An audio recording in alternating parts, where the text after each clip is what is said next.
இங்க வந்து சண்டை போடுற? இந்த கம்பெனி உன் அப்பாவோடதா? இதை கேட்டதும் அபினவுக்கு கோபம் தலைக்கேறியது. அவன் கோபத்தால் தன் கைமுஷ்டியை மடக்கி தன் பாஸை முறைத்தான். என்ன முறைக்கிற? உன் சாமானங்களை எடுத்துட்டு இது கிளம்பு. You are fired.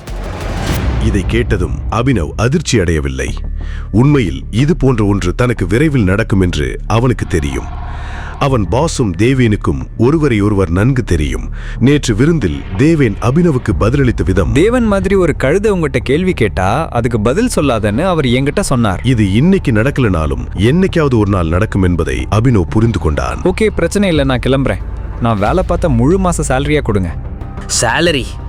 நீ பண்ண நஷ்டத்துக்கு உன் சம்பளத்துல ஈடு கட்டுறதுனா நீ இன்னும் பாக்கெட்லேருந்து 10,000 ரூபாய் எனக்கு தரணும்.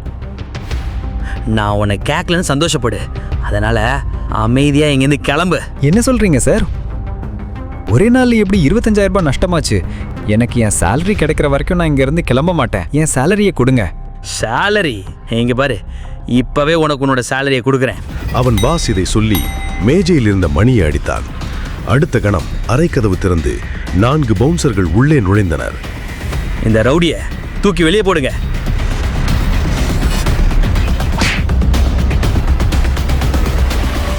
பாஸ் இதை சொன்னதும் அவர்கள் 4வரும் அபினவை தாக்க விரைந்தனர். முழு வீடியோவை பாக்கெட் FM தமிழ் யூடியூப் சேனலில் கண்டு மகிழுங்கள்.